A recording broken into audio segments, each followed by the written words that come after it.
So, how did you like these options? Let's hear it. I had probably a dozen conversations with you guys at once, here and there, and the creativity brains are working, which is awesome. Great. In the handout, make sure you've got a copy of this. You'll get an electronic one. Write down. Thank you. I know we're all but I worked on this weekend with the idea of coming up with something that would be as close to an at-a-glance document of all this complex stuff as possible. So it is purposely created in such a way. So take a look at it. Most of this is cribbed straight out of the guidance, and I listed the program memo where this stuff can be found. Notice on the sources, it says program memo, update 17.2. The exact same guidance is available in a Department of Labor, they call them TEGLE, Training and Employment Guidance Letter 1016.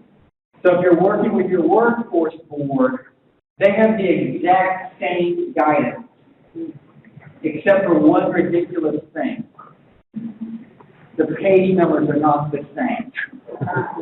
So for some reason, the Department of Ed, they have their own fancy cover letter, and the DOL, they have their own cover letter. And it threw off the page numbers. So if you go to a meeting with workforce board people and vocational rehab people, and you say, well, the information on post-secondary transition credential is on page 13, they're going to say, I don't see that, because it's on page 15 of theirs or something like that. So know that for some reason the memos, the content's the same, but because of the wacky cover letters, the pages are off. The federal government being smart for us. So the first page is very useful, but then the second page gives you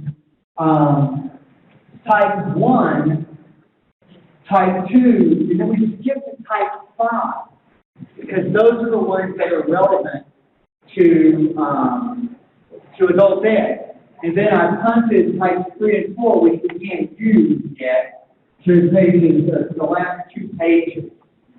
So if you wanted to make something for a lot of staff members, you could just take pages 2 and 3 and duplex it.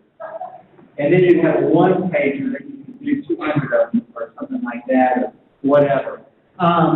So the way it's laid out, I have the type number, it's pretty self-explanatory, a short description, the description in full, and then how this is counted, the documentation, whether it's going to be teams or supplemental or whatever, and then other key points.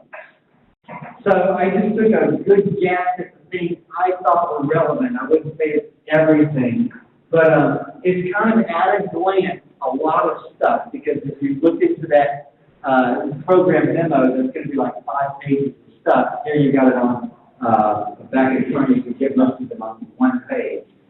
So keep this in mind as we go through these and talk about it today. This one I think will be useful, and we'll be probably updating this as things tweak along the time of the year. So Carrie's going to get us started here. Are you not? No, I'm going to get you started. Then she's going to do something, a little activity for us in a second. So, we've said this 15 times, we'll say it 16.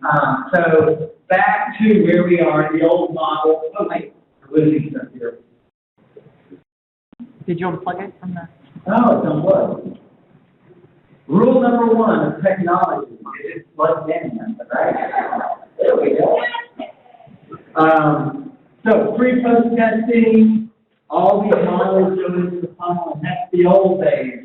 Ooh, look at ooh, yeah, right? So now we've got these various options, different program types here that are not comprehensive, but there's a few of them.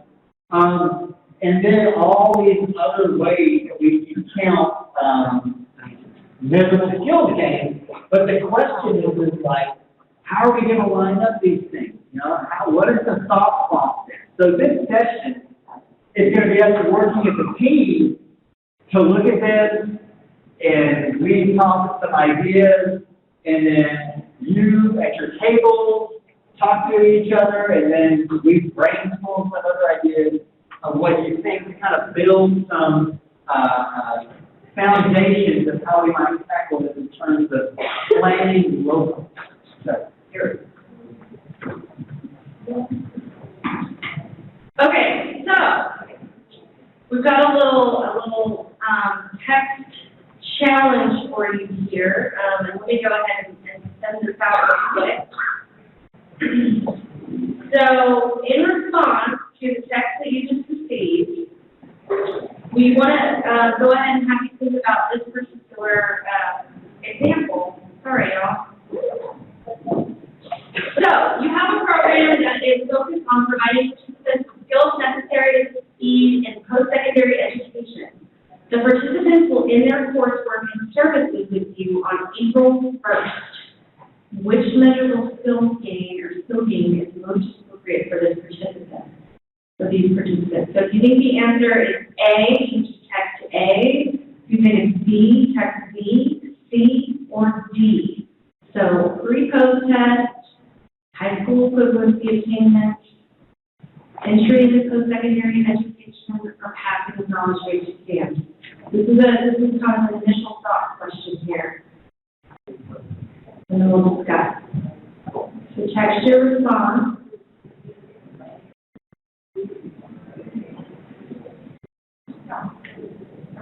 And your phone will ring if you get it wrong, okay? No, there is no wrong answer. Please.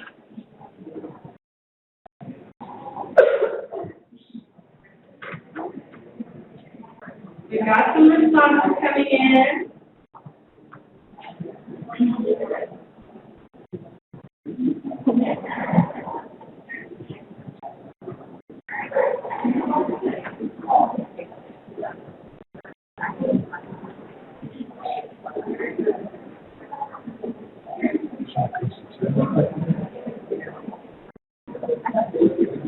We're getting some good responses here.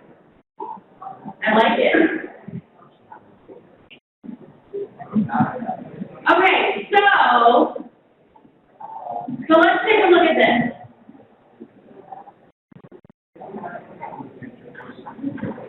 So we had quite a few people say either A or C. So pre-post test or entry into post-secondary education. We had clarification regarding a participant carried over from the previous year and whether or not they'll count the enrollment numbers. We'll check that in a second here. Depends on your program. So I want to address the clarification questions first. So keep in mind, and again, let's look at the scenario again real quick here. You have a program that's focused on yada, yada, yada, succeed in post-secondary education. The other coursework and services is due on April 1st. So we're talking about participants here. So in this scenario, anybody that's in this class has to get some kind of gain. It doesn't matter if they carried over from the previous year or not. Because again, every participant has to have a gain in the program year. So keep that in mind. So the negative is that I'm glad that 2 minutes that allows us to kind of clarify that. So this question or this particular option is kind of missing some important pieces of information. So first off, we don't know if they have a high school equivalency or not. We don't know if there's anything going on in terms of knowledge-based exams. So this is just to kind of get you thinking in terms of these are the things you're going to have to think about when you're planning for your program. I would say that because the coursework doesn't end until April 1st, that definitely puts you into the danger zone of the exit within 90 days, because you're like right at 89 days. So if they stay until April 1st, that puts you into that danger zone. They're not going to exit and then enter post-secondary in enough time. So, again,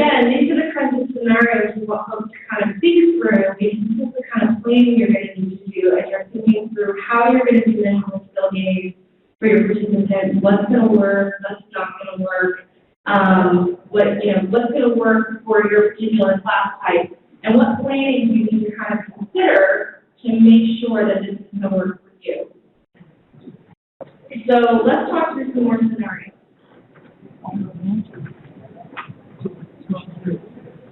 Okay, so we're going to go through some scenarios. We'll give you a few seconds to discuss at your table, and then we'll just talk about it and answer questions. So the first one, a student without a high school diploma or equivalency, they tested 10th grade level, they're focused on going to college, they're undecided on a major, they're not interested in your IEP option. So talk at your table and say, okay, you use your sheet, your handout, what would be the options there that you could use for an individual, and maybe what are some questions you might have. So 2 or 3 minutes.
Right there.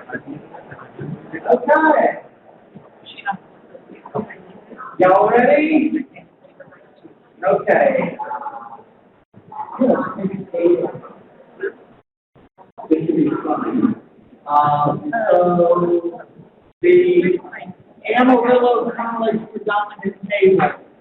What was y'all's answer? Is it approval? And if you're a grade 12, you can find people to do around. Okay, get a mic over there. And tell us your process, what you're thinking. How do you come here? Okay, we said that our student would only have an MSG if they didn't want to do any of the four on the top. If we wanted to give them a credential, we would have to, not commit, but encourage them to maybe go into a bridge course or a developmental education course, and then we'd be able to have it would be listed as a credential as well. So your options are which are the types? Type of. MSc. Oh, sorry. I mean, that. No one said On I'm paper. You're gonna get some help over here. We got additional input. And again, if you follow through, you will about to do. Is it type two? One thing I have to look forward to. High school diploma, or with the Do you want to make two? So we've got additional input over here. Well, okay, type 1A or B. okay, one A or B, And type 2. and type 2. Yeah, take A to B. So that's three different options. So now real quick, is there any one you might lean more towards, or what are some other considerations you might have when you're picking which one will work best? Well, we were thinking chronologically, this person first needs to do the post test, pre-post, and then have to look, and then they TSI prep, just getting ready for that. Okay, so it's very good, all excellent, the three options. But notice the sequencing of thinking, that's what we gotta start thinking of. And what's nice is they get the first one, pre-post test, then you've got a lot of latitude on the other ones, so it gives you some flexibility. So I have a brain buster, Okay. and if you have the answer, raise your hand. Sure. So let's say the student is currently testing at 8th grade level. Why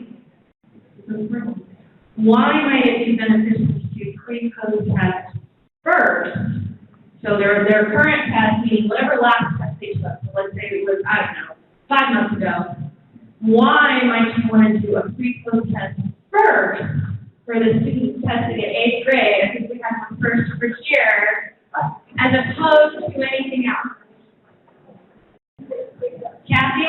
Okay, where you get the MSG, right? National Skill Gate. Get the MSG on pre-post test and get a mentality in your high school literacy completion. So you could essentially get, because if they're testing at 8th grade level, They go to the high school. they won't count in the high school equivalent credential into that high school equivalency. So it might be beneficial to see where they are now, because if they test the 9th grade, now they get the measurable skills gain, and they would get a measurable skills gain, benefit from a measurable skills gain in your credential for high school equivalency. Good job. Now, I have a question. Yes. So, in the cohort for high school equivalent, do all the domains have to be in 9th grade? Oh, and Do all the? so that's asking a question we answered. How many times have we asked the affirmative ed question? We've asked the affirmative ed question 17 times, and have still not gotten a clear answer. Because many, if not most, of our high school equivalency come from Right. folks at 8th grade and now. So I'm actually gonna push that into next week, so I want a set answer on which is it. Because obviously you all need to know, and that makes a big difference. And again, it's one of those, we ask the question and they don't understand why it's a question. They're like, what's your point? Makes a pretty big difference. So that's something I'm gonna be a good positive answer to next week. Okay, let's go to the next one here. ESL student interested in training, high level ESL. Oh, what's it?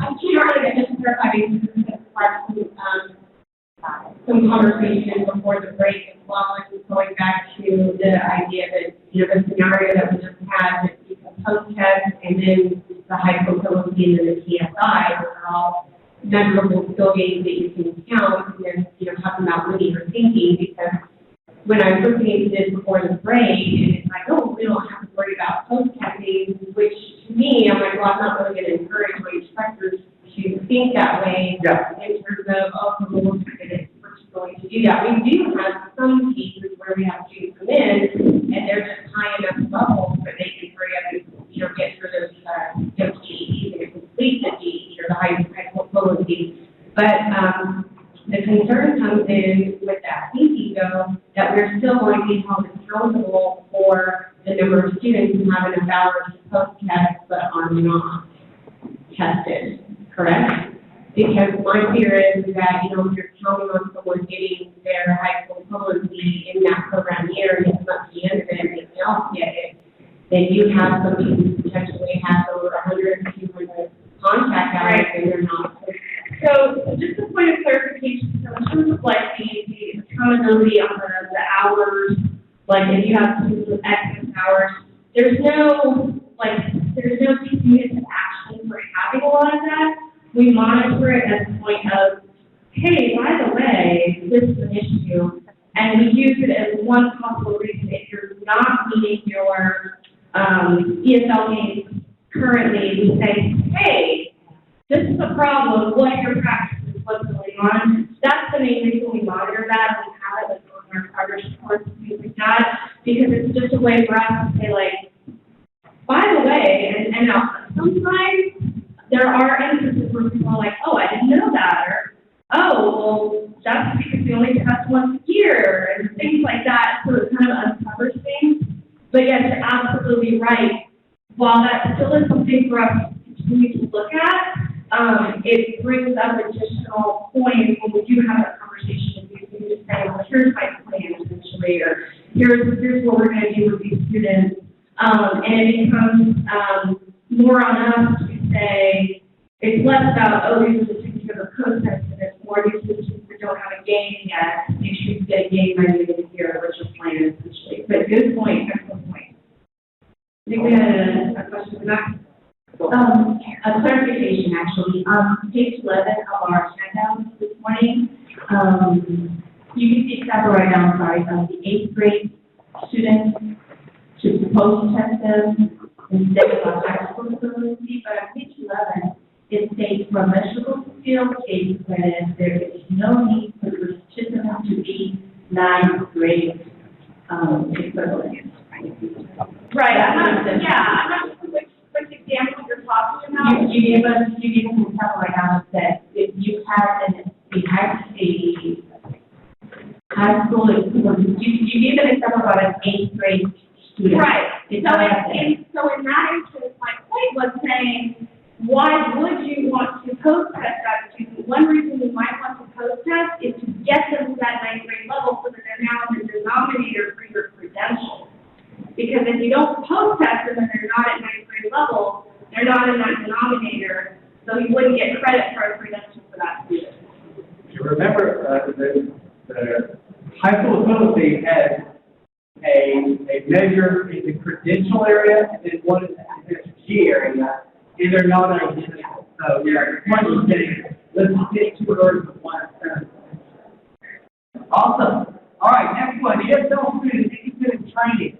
High level, they want to go into IET, they have a diploma from Mexico. 2 minutes, talk amongst yourselves.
Okay, what do we got going on out there? Let's hear from Community Action Table back there, the animated Doug Mudd and his team. What are y'all talking about?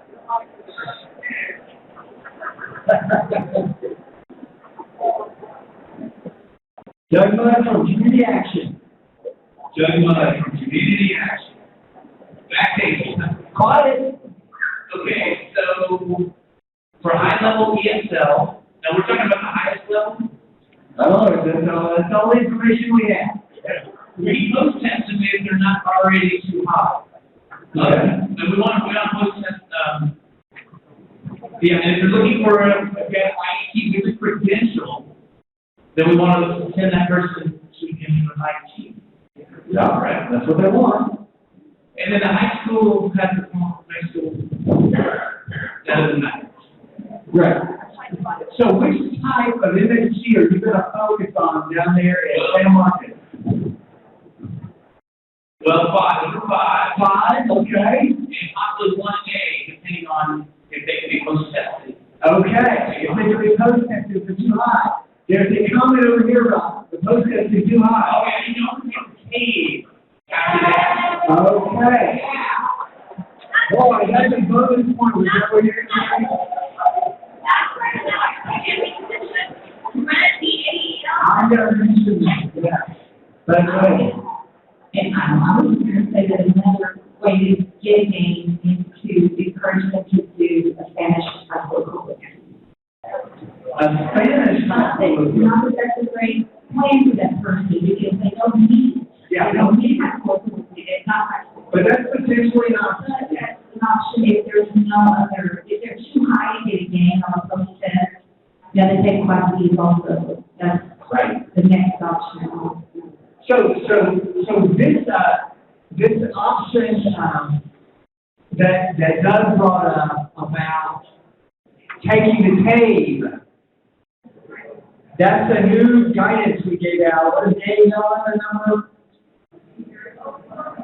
0517, I can't remember, we're gonna get the letter number, but the days of only giving ESL students ESL tests are over. This was something we advocated for quite a bit because of this whole issue of students topping out and testing out on the best in the Class C. So now a student that's a high level, and we have none of them in Texas. Advanced ESL, how many students are there?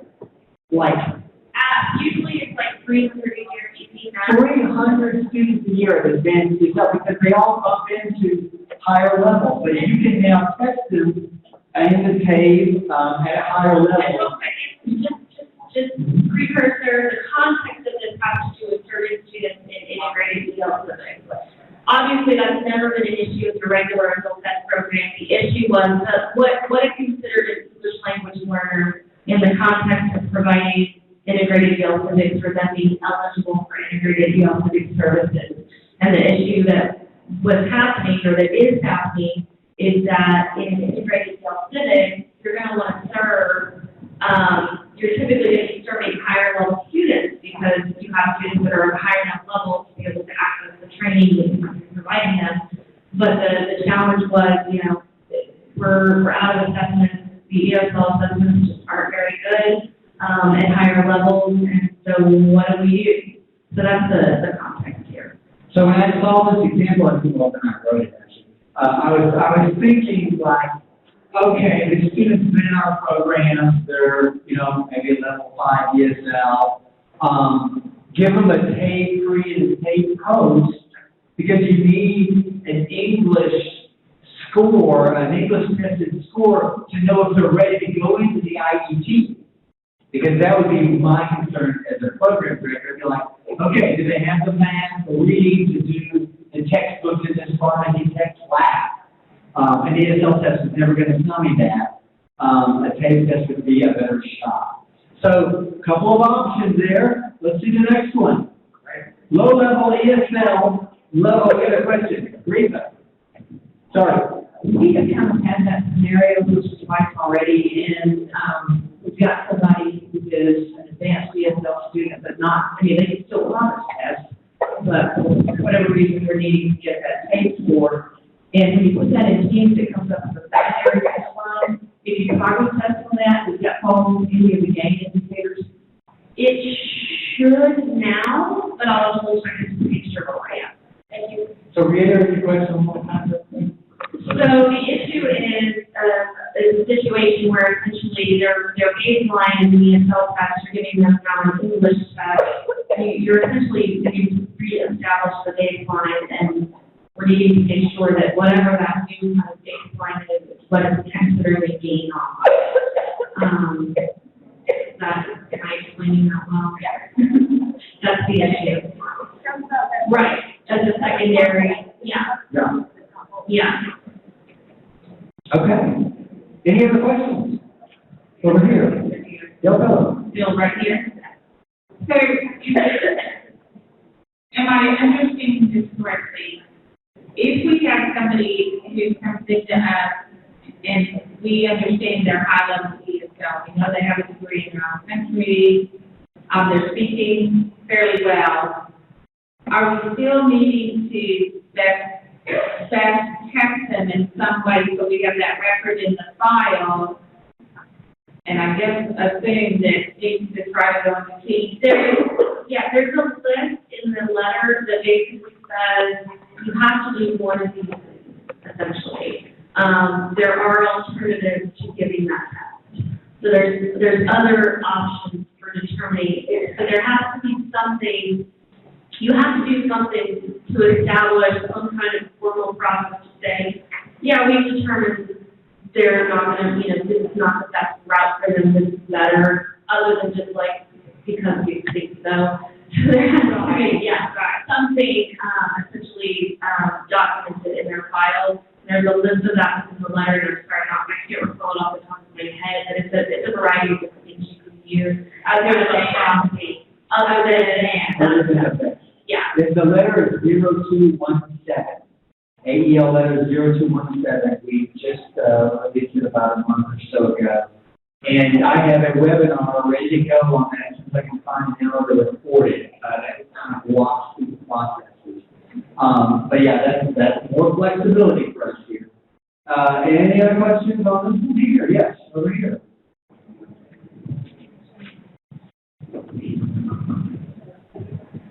Okay, just to clarify, an ESL student who takes the state test can still use LCIVIC funding. Correct. You just have to do two things. You have to indicate if they're an English language learner in your profile, and you have to have something in your file that meets that listing criteria in the letter that says this is how you made this decision, essentially. Another question on the follow list? Yes, ma'am. I think she's coming. She's there. She's almost there. She's almost there. Thank you. ESL students must stay taught out of the literacy and the oral program, or just in one area? No. Essentially, it can be either area that you've established they're not going to make any further gain. I don't think we don't have it broken down to that degree. I'm double checking with the colleagues. I'm going to forget things that happen. But we don't have it correct broken down to that level of specificity. I think I would caution you from an education standpoint to again make sure that you are assessing those areas to determine that yes, indeed, the student is not going to make any further progress in either area before, obviously putting them on that route. And again, this is something that you all have essentially been doing already or very often in your regular program. You have students at different levels. You're like, okay, I'm going to put them okay. But most programs have procedures already for doing that. So I would encourage you to follow very similar procedures. This just has a little twist because you have to determine ELL eligibility for the purpose of using the funds under ELCIVIC. All right, let's do the next one here. We'll have time for questions. We'll do this one all together. Low level ASL, level 1, good attendance. What do y'all think? Great post test, right? Does anybody see another option in there for someone like this? Probably not. They're not gonna probably go to college, they're probably not gonna. Oh, wait, let me clarify. In the program year, In the program. long term, they absolutely will, but we're talking about what they achieve recently in the program year. Internationally trained English language learner, pharmacist from Bolivia, level 2 ESL. Now y'all think about this one a little bit. I'll take a question from Andrew.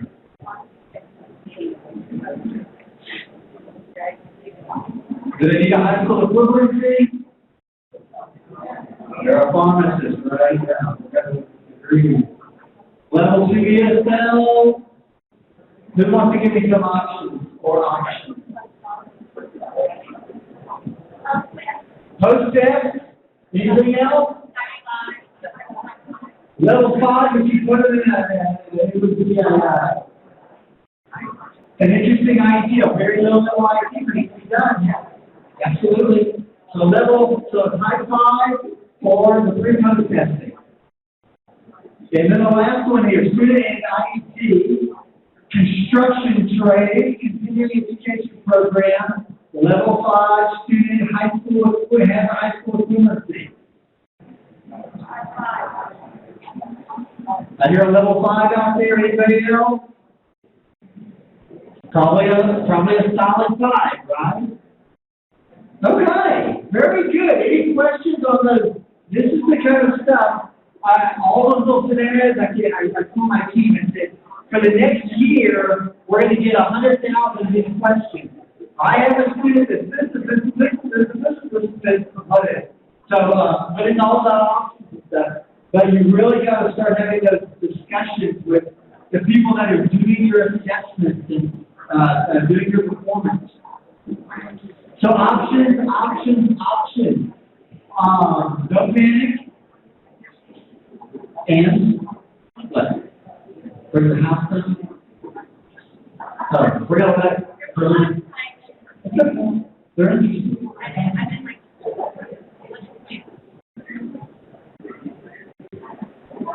Okay.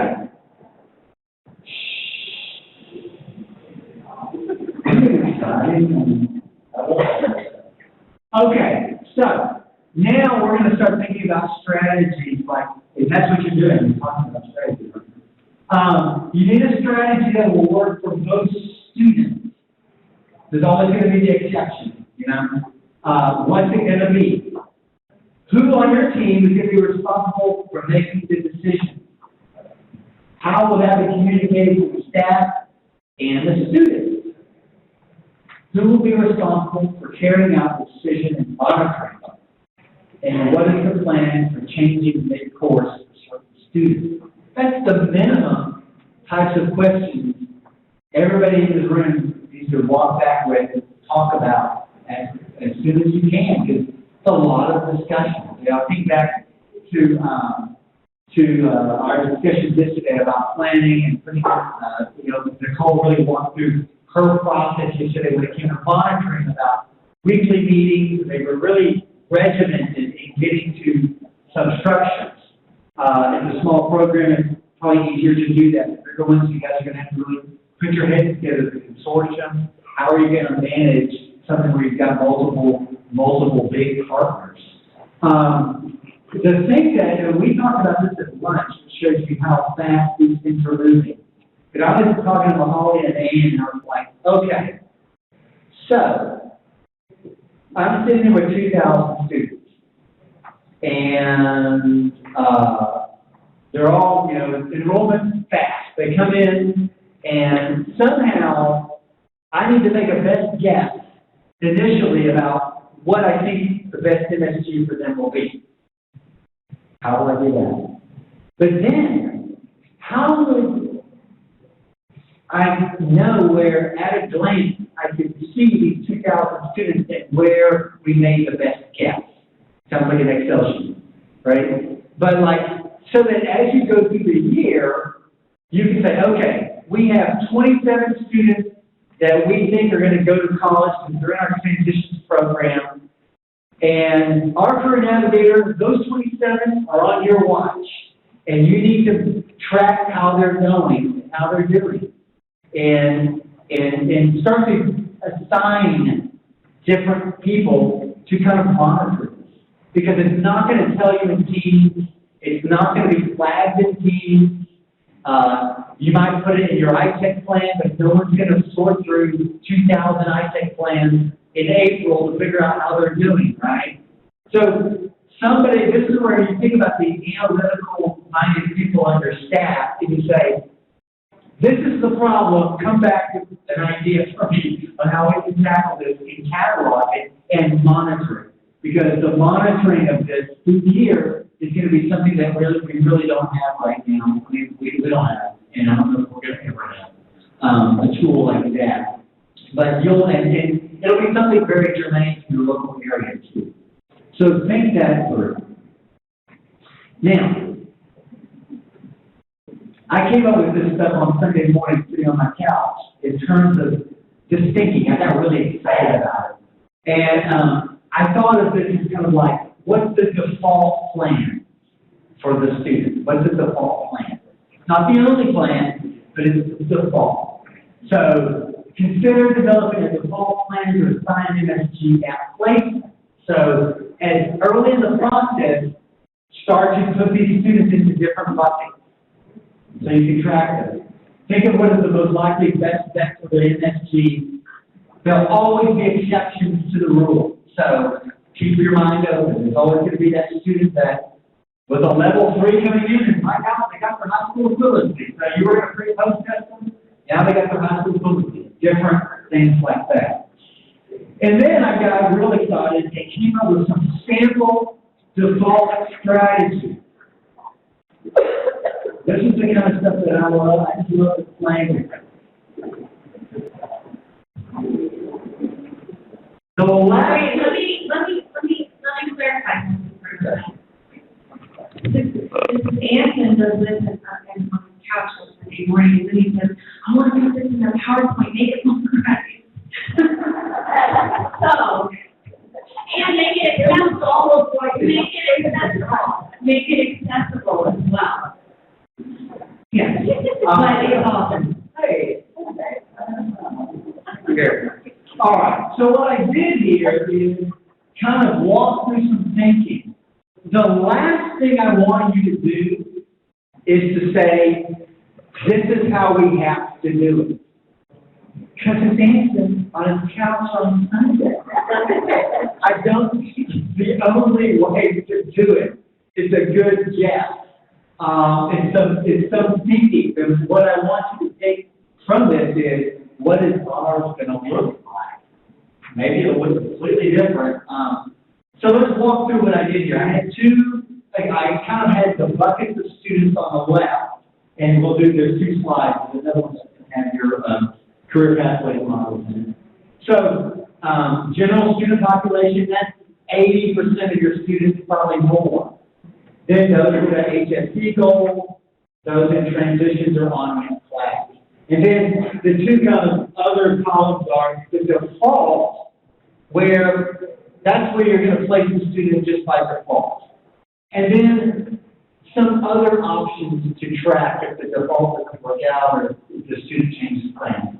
So, in a general student population like the ones we've been talking about, the default is pre-post testing. But some of those students may get their high school equivalency. Some might decide, I'm going to go into IEP. Then they would go into that type 5 measure. Some might exit and go into post-secondary and not into an IEP. They might just go into college, I came in, I got my high school equivalency. I just want to go get a BA degree, a large degree. So that's the thinking in the chart. The next one, high school equivalency. Type 2, of course, they're there to get high school equivalency. But say they didn't get it. Oh, I missed my math test, and it's May. Other options, pre-post test them. They might enter an IEP, or they can exit and go to post-secondary, even without high school equivalency. Some students do that. So, other options there. Transitions on-ramp are there to transition into college, so the type 1B exit and enter post-secondary is an option, or they may be in an on-ramp program to enter IEP, and then the type 5 model or type 5 option comes into play. Is that helpful? Is that? Okay, I wasn't sure. Well, because sometimes you can ask like things, I'll come up with things like this, and they're like, this doesn't make any sense to me at all. Like, well, good. Well, so start thinking that way. Any questions about that or any enhancements or something like that? If you were going to do it, how might you think through that discussion differently? Anybody? Okay. Here's the other slide that has the career pathway. So IEP, they're in an IEP. We want to use that type 5 measure because that's the piloted measure. You know, we want to keep it. So that's the default. But if maybe they're, failing out of this IEP, they can't do the coursework in the college. The training program is too rigorous. Or they got into it and they can't do it because of a health reason, and they said, oh, I want to be able to be a wind turbine technician, but I can't climb ladders. It's not going to work very good for me. I'm afraid of heights. I need to get out. Then the other option would be, let's post-test the student because we need to get a gang on. Workplace literacy, and listen closely to this one, because this is some creativity that I was playing with. So they're at a workplace, they're working in a business, typically very customized. You can pre-post test them. It's not the most attractive sometimes because you're teaching very contextualized content. Some of them, the business may say, hey, I want these groups to try to get a high school equivalency because I want to promote them to be foremen, but they have to have a diploma or an equivalency. So that could be an option. But, and this is something I really want you guys to embrace and think about. If you want to do something really short-term, customized for the business, you could do an IEP with the business and get back into that world of customized assessments like the work-based learning class. So you can do basically a contextualized ESL class designed around them using some sort of piece of machinery or something. And then for the IEP part, train on that piece of machinery, how to operate it, how to prepare materials to be inserted into whatever. And boom, you can have an IEP. Who could do the training on the machine? The business could do the training on the machine. You could pay the training department of the college, or of the business, to train on the equipment. Or often the manufacturer of the equipment has training. So they say, here's this great dewalking machine, it only costs $500,000. We'll sell it to you, and if you want to learn how to use it, you can buy our training program. And so you can bring a great value to the business in saying, hey, we're going to turn your ESL class that you've been doing with us for years into something with greater value, because we can do training now, and we can do it in all different manners. We can pay your training department, we can pay other people, the college, if they train on that equipment, do it. So that's a creative example. So we have the arrow going up into a type 5 for that model. Carrie wants to say something. I want to stress two things. This is where my brain goes, where Kristen's brain will go as well immediately. First and foremost, the second you introduce that training component, it stops being a workplace literacy program and it starts becoming an IEP. It's Correct. no longer a workplace literacy program. It's now an IEP. So just think of that as you're planning, scheduling, setting it up, all that good stuff. And the answer is no, the student cannot count towards two different targets. So just because you provided workplace literacy at that mid-level intensive and then now you did the, IEP, they're not gonna count for both. Again, I like to stress that because we'll get that question at least 30 times. So I'm gonna try to cut it down to 15, where they are no longer counted in that they can't be counted in both targets. You can enroll them in both programs, but you're not gonna get credit towards both sets of targets, essentially. I had, Dale, and then,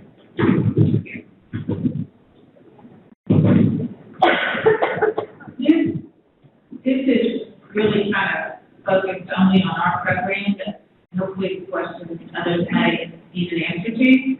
Under Workplace 30, we had a great program that we were providing locally. Now that we could do a completion with Type 5, could we still offer the program to our local school district? The students were not getting to 60 hours, that was our killer. We couldn't get them to 60 hours, but if we can complete the program and they did have an assessment that was based on what the school district was asking for, could it count? if what you're doing is considered an IEP, if you're providing some type of training, then yes.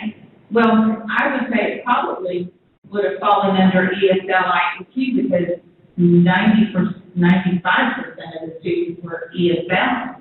Yeah, so you're saying that IEP also there, essentially, yeah. And again, as long as you're providing training components, they're an IEP, you can figure out that's number 5. And so number 5 would be our completion. Make sure you set it up as an IEP, because that's the only way we're gonna know, yes, they're an IEP, check, this is how we're reporting it. Okay, thank you. Carrie, Look question? at us, coming up with options. Okay, wait, we have one over here, and then we'll get over here. Right over here first. I have another question. She raised her hand first. Yeah, so as a follow-up question to the first question, does it still have to be 60 hours if it's an There's no restrictions around, the only hour restrictions have to do with that pre-post test, publishers, guidelines, yada, yada, yada. So now if there's a training component, it would be a number 5. It's just an IEP, you have number 5, you get as much as they need. And so going back to your comment that you said earlier, if there are workplace literacy, Hang on just a second, I wanna make sure everything's the question. I know there's like so much to talk about in this. I just wanna make sure, because we're gonna review the good questions, I wanna make sure everybody hears. so if you start with the workplace literacy, and then it evolves into an IEP with an employer, they cannot count for both. Right. Which one do they count for? We count towards the first one you count for, under our target. But once you enroll them in an IEP, then you can do that level 5, just know that they're not gonna now count towards 2 different programs. Enrollment part, yes. Yeah. I'm probably gonna, That was the question, go back to the work-based and the AT, we get to choose where we want to come. But does it go by date? Does it go- yeah, I mean, ultimately, I don't know how we would, I'd have to ask Adam if there's any way we could do that feasibly and realistically. So like, if you're in a situation where you set up a certain number of intensive and you're worried about meeting that, but you're less worried about meeting your IEP. That's an Adam question, let me ask him and see what his input is and get back to you. You're welcome. Other questions? So the last one y'all probably read, that's the integrated health civic. So you've got, depending on the students now, students already been in ESL, they go into an integrated health civics with training. You get free post tests for them. They could go into the IEP portion of the health civics, pass Type 5 knowledge-based exam. They could get a Spanish high school equivalency, get an MSG that way. And then your defaults would be different options there in terms of what their follow-on plans are. So a lot of different options there. We got a question back here from Beth. You want a mic?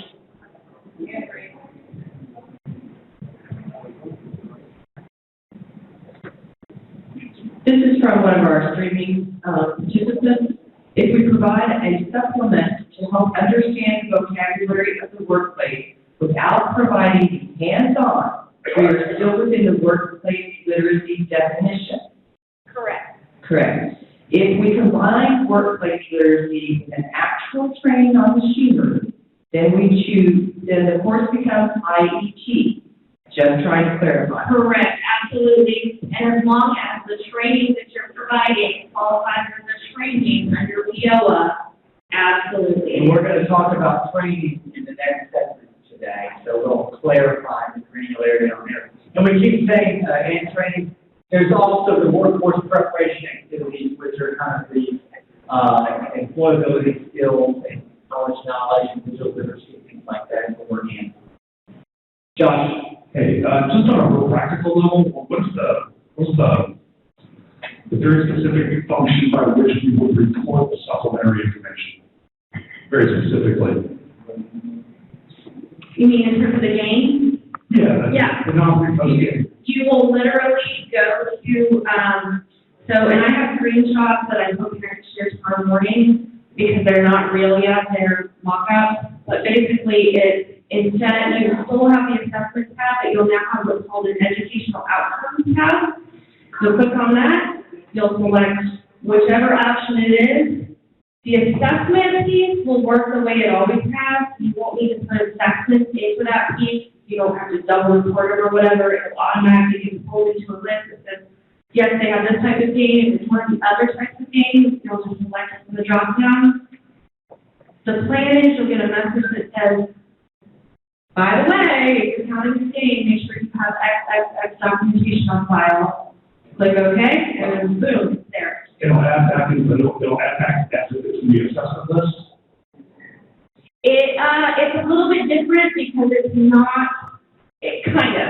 Well, I'm thinking it's stored in Yeah. the same area. Yeah, So yeah. people can answer all data. Exactly, So in theory, you could, I think this is really, especially if you're running kind of larger size programs, where you need to operationalize the flow of this data, Yeah. then it's going to be more efficient, especially if you're looking at IUT. They may or may not complete it, but they have a very high rate of passing the HSC. Right. So if you don't have to have data intercept make a decision, Yeah. and this information can keep flowing, then they may get all, or you don't get credit for it. Yeah. But you don't have to work everything case-wise. because the information is there. Exactly. Yeah, so essentially you're still gonna put the assessments where you have, but it all is gonna filter to one place where it lists all of their MSTs and below that, all their credentials.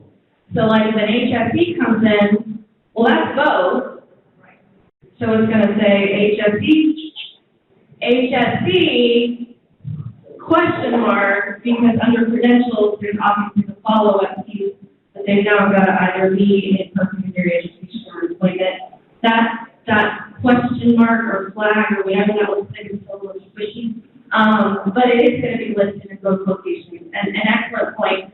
I do also want to say, the assessment screen itself, because like obviously right now, let me just ask a general question. Who in your field is the current structure of the assessments and the outcomes is as user-friendly to read as it could be? So, That's a lead. so one of the biggest challenges I know we have, and I know the questions we get, is related to, is the test a progress test or baseline test? That's huge. And then the way it listed in teams can be very, very confusing. So we're basically, since we're creating this new location where all the measurable skill games and all the credentials are going to lie, the existing assessment outcome screen kind of doesn't serve a purpose anymore because that information is now going to live on that measurable skills game screen. But we're going to retool the assessment screen so it's clear, this is my baseline, do I have a progress, yes or no, so that you can clearly see as you're adding those assessments whether or not an individual has an assessment for a particular time period, rather than the current assessment screen, which just has the assessment and you have to go elsewhere to see if it's a progress test or a baseline test. So it's kind of like merging those two worlds into I have a question. Hang on, just a second. We have one from, sorry, yeah. I'll get yours in just a second, Julia. Hey, Gail.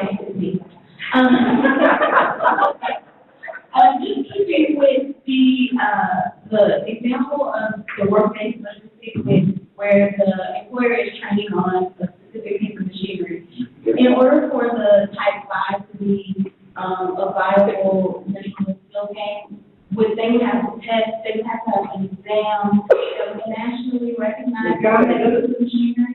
Yeah, it's vaguely written, it's not sure, remember, it's the kind of the employer-defined competency towards some credential.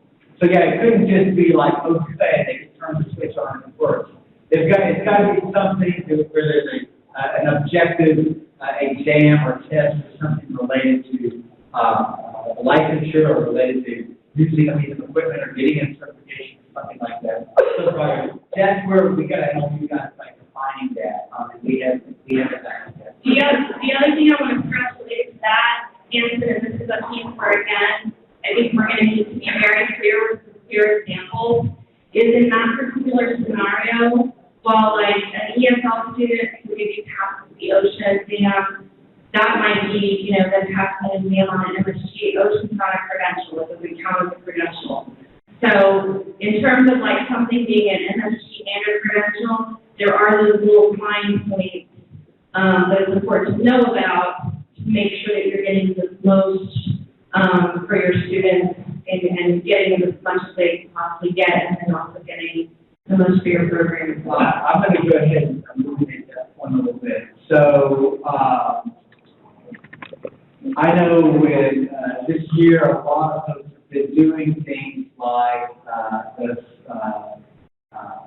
OSHA 10-hour credential or the ServSafe food service credential.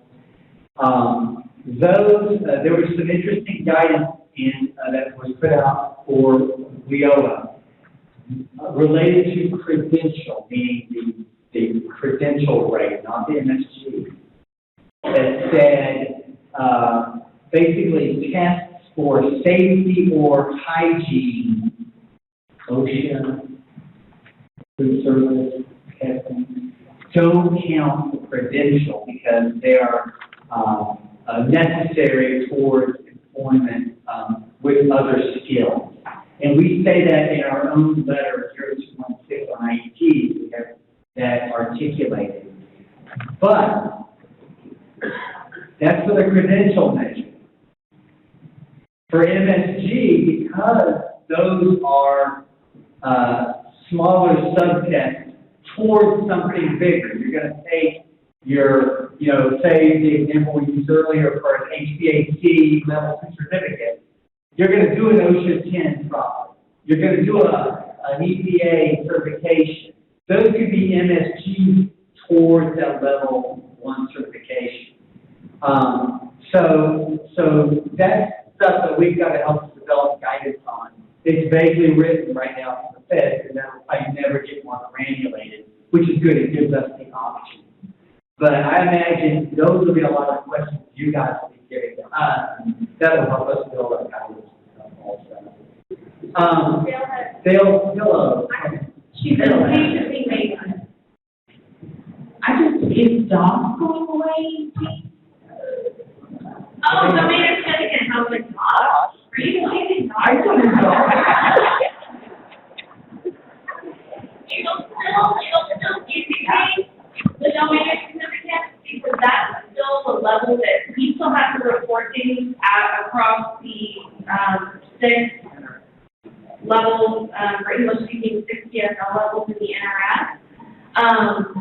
So it'll still exist, but it won't be.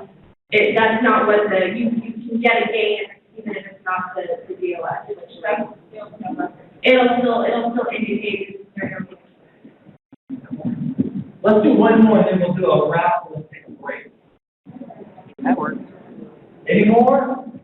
Oh, they just want to raffle. And so I'm going to let you pick it, read it out. Okay. Read it out. Wait. Wait. Oh, we got.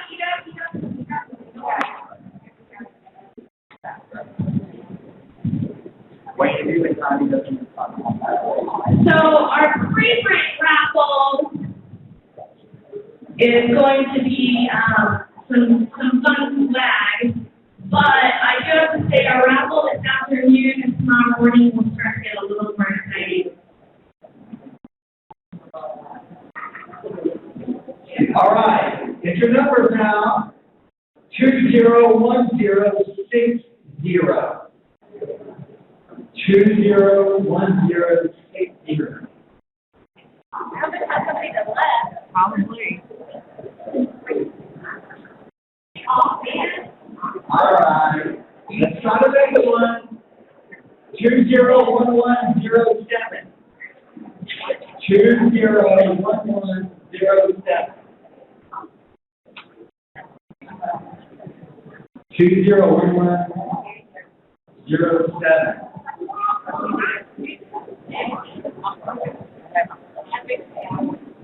Well, I don't think they left, they just were full, they just got. Well, but they could have been here First. Tuesday. 201221. 201221. They're all one for today.